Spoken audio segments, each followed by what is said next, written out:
ورتل القرآن ترتیلا۔ السلام علیکم۔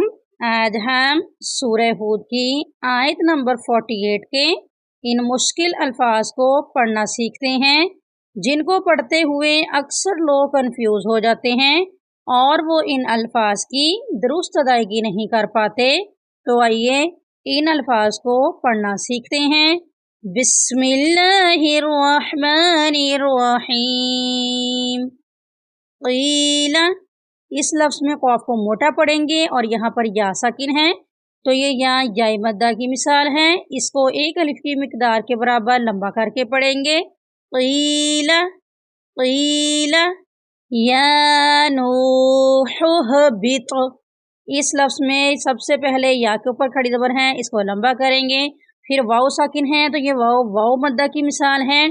ہا کو ہم نے ہا کے ساتھ ملا کر پڑھنا ہے اور ان کے درمیان میں الف بالکل خالی ہے، اس کے اوپر کوئی حرکت نہیں، اس کو نہیں پڑھیں گے۔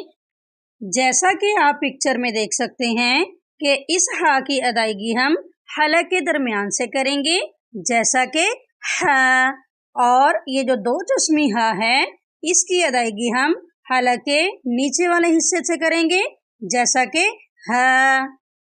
پھر با کو ہم تو کے ساتھ ملا کر پڑھیں گے، یہاں پر تو ساکن ہے تو ساکن پر ہم کلکلا کریں گے۔ کلکلا کا مطلب ہے کہ حرف کو ہلا کر پڑھیں گے، یعنی اس لفظ کو حرکت دے کر پڑھیں گے، اس کو اہبط نہیں پڑھیں گے، یعنی آواز کو دبائیں گے نہیں بلکہ اس کو حرکت دے کر پڑھیں گے۔ کیسے؟ یا نوح اہبط، بط ایسے پڑھیں گے، بط یا نوح اہبط بسلام منا۔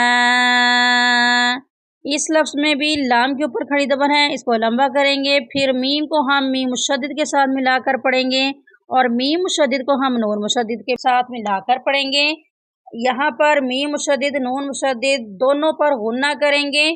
غنہ کا مطلب ہے ناک میں آواز کو گھمانا یا ناک میں آواز کو لے جانا، اور یہاں پر یہ الف مدہ کی مثال ہے۔ بسلام منا، بسلام منا وبرکات علیک، وبرکات علیک وعلی۔ نیکسٹ لفظ کو پڑھتے ہوئے اکثر لوگ کنفیوز ہو جاتے ہیں، تو آئیے اس لفظ کو پڑھنا سیکھتے ہیں۔ سب سے پہلے حمزہ کے اوپر پیش ہے، اس کو لمبا نہیں کریں گے۔ فرسٹ والی میم کے اوپر زبر ہے، اس کو بھی لمبا نہیں کریں گے۔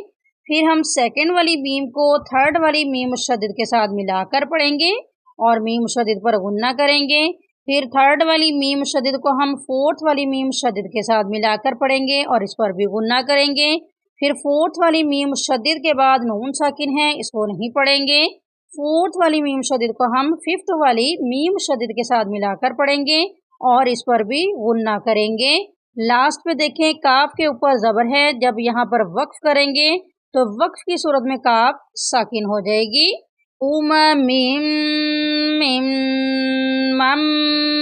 معک، دوبارہ پڑھ لیتے ہیں۔ وَعَلَىٰ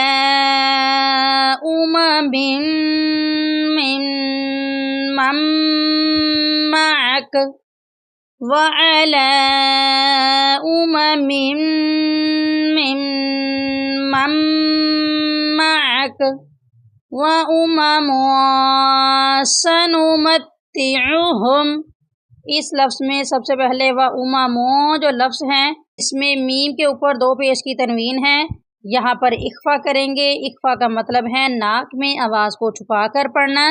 وَأُمَمٌ سَنُمَتِّعُهُمْ ثُمَّ، یہاں پر سا کو ہم میم مشدد کے ساتھ ملا کر پڑھیں گے اور میم مشدد پر غنہ کریں گے۔